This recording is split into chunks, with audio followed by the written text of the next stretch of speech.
আমরা প্রতিদিন এমন একটি দোয়া পাঠ করি, কিন্তু কখনো কি ভেবে দেখেছি এর গভীরে ঠিক কি লুকিয়ে আছে?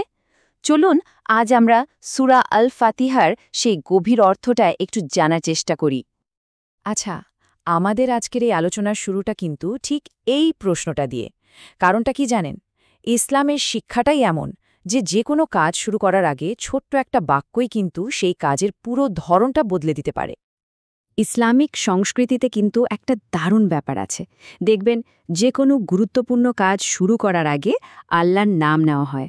এখন বাইরে থেকে দেখলে হয়তো মনে হতে পারে এটা একটা সাধারণ নিয়ম বা প্রথা, কিন্তু এর পেছনে যে কি গভীর একটা দর্শন কাজ করে সেটাই আসল ব্যাপার।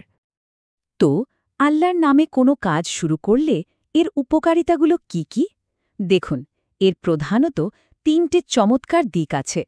প্রথমটা হলো এটা আমাদেরকে খারাপ কাজ থেকে একরকম বাঁচিয়ে দেয়। একটু ভেবে দেখুন তো, কোনো অন্যায় বা খারাপ কাজ করার আগে কেউ কি সৃষ্টিকর্তার নাম মুখে আনতে পারবে? পারে না। দ্বিতীয়ত, আমাদের উদ্দেশ্যটা একদম সঠিক পথে থাকে। আর তৃতীয় এবং সবচেয়ে বড় ব্যাপার হলো কাজের সরাসরি আল্লাহর সাহায্য পাওয়া যায়। আর তার সাহায্য পেলে শয়তানের কোনো কুমন্ত্রণায় তো আর কাজ করে না। আচ্ছা, কাজ শুরুর এই রীতির পর সূরাটা আমাদের কোথায় নিয়ে যাচ্ছে? প্রশংসার দিকে। আসলে মহান স্রষ্টার কাছে কিছু চাওয়ার সবচেয়ে সুন্দর নিয়ম বা আদবই তো হল আগে তার গুণগান করা, তারপর নিজের যা চাওয়ার সেটা বলা।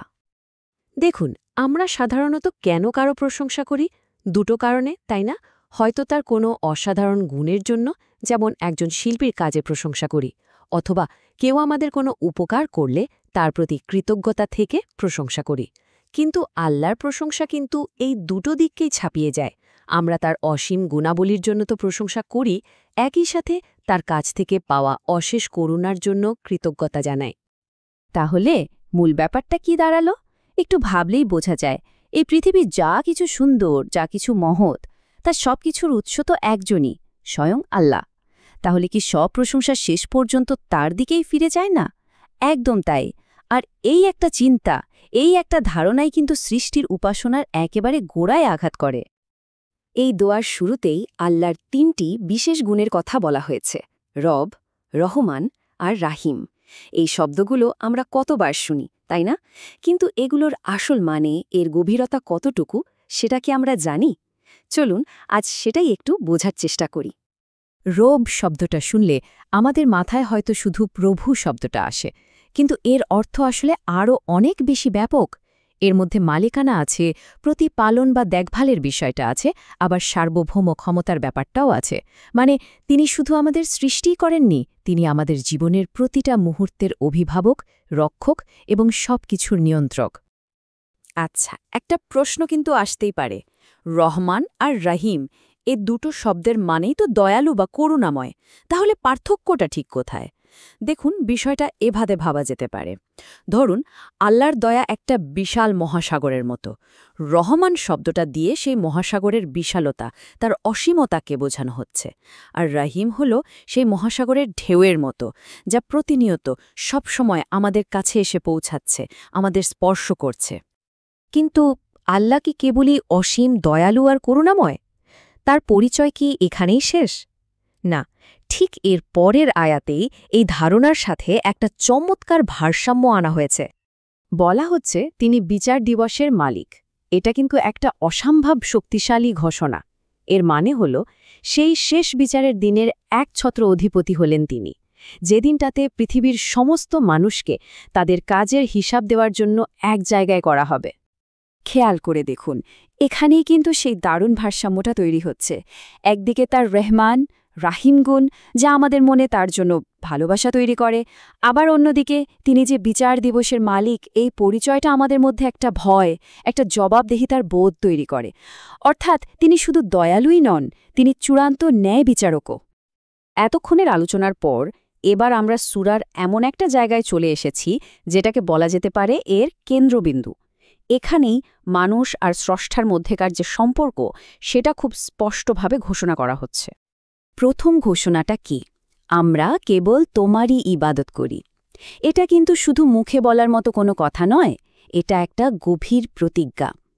এই একটা বাক্যের মাধ্যমে আমরা স্বীকার করে নিচ্ছি যে আমাদের সমস্ত উপাসনা, সমস্ত আনুগত্য আর সবটুকু দাসত্ব সব কিছুই শুধুমাত্র আল্লাহর জন্য। আর এখানে ইবাদত শব্দটার অর্থ কিন্তু শুধু নামাজ, রোজা বা এই জাতীয় উপাসনার মধ্যে সীমাবদ্ধ না। এর অর্থটা আরও অনেক বড়। আমাদের জীবনের প্রতিটা ক্ষেত্রে, প্রতিটা কাজে আল্লাহর আদেশ মেনে চলা, এটাই হলো ইবাদত। মানে এই একটা ঘোষণার মাধ্যমে আমরা আমাদের পুরো জীবনটাকে আল্লাহর ইচ্ছার সাথে এক করে দিচ্ছি। এরপরে আসছে সেই প্রতিজ্ঞার দ্বিতীয় অংশটা, এবং তোমারই কাছে সাহায্য চাই। আর এই কথাটা কিন্তু আগেরটার সাথে একেবারে সরাসরি যুক্ত। কিভাবে? চলুন সেটাই দেখি। এর পেছনের যুক্তিটা কিন্তু খুবই সহজ, কিন্তু অসম্ভব শক্তিশালী। ভাবুন তো, যিনি সারা বিশ্বের রব, মানে তিনিই মালিক, তিনিই পালনকর্তা, আর সব ক্ষমতাও একমাত্র তারই, তাহলে সাহায্য চাইতে হলে তার চেয়ে যোগ্য আর কে আছে? সবকিছুর নিয়ন্ত্রক যখন তিনি, তখন আর অন্য কারো কাছে সাহায্য চেয়ে কি হবে? এটা তো অর্থহীন, তাই না? তো এতক্ষণ ধরে স্রষ্টার পরিচয় দেয়া হলো, তার সাথে আমাদের সম্পর্কটা কি সেটাও বলা হলো। এবার দোয়ার একেবারে শেষ অংশে এসে এই সব কিছুর উপর ভিত্তি করে চূড়ান্ত আবেদনটা করা হচ্ছে।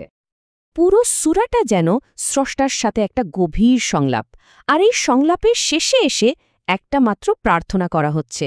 আল্লাহকে, তার সাথে আমাদের সম্পর্ক কি, এই সব কিছু প্রতিষ্ঠা করার পর তার কাছে চাওয়ার মতো সবচেয়ে মূল্যবান জিনিসটা কি হতে পারে? সেই চূড়ান্ত চাওয়াটা হলো আমাদের সরল পথ দেখাও।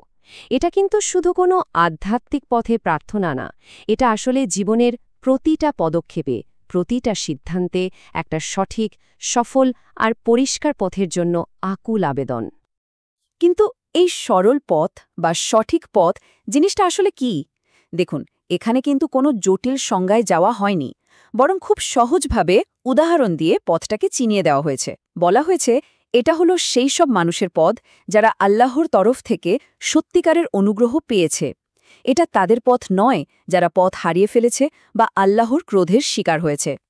তবে এখানে একটা খুব জরুরি বিষয় কিন্তু পরিষ্কার করে নেওয়া দরকার।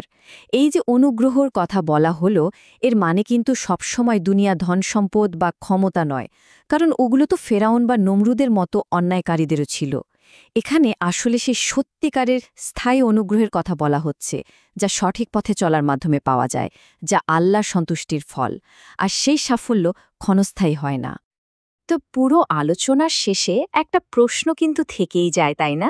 স্রষ্টার পরিচয়, তার সাথে আমাদের সম্পর্ক আর জীবনের চূড়ান্ত লক্ষ্য, এই সব কিছু নিয়ে এত গভীর একটা আলোচনা, একটা প্রার্থনা যখন আমরা প্রতিদিন বারবার পড়ি, তখন সেটা কিভাবে একজন মানুষের চিন্তার জগৎকে, তার পুরো জীবন দর্শনকে প্রতিনিয়ত প্রভাবিত করে, এটা কিন্তু সত্যিই ভেবে দেখার মতো একটা বিষয়।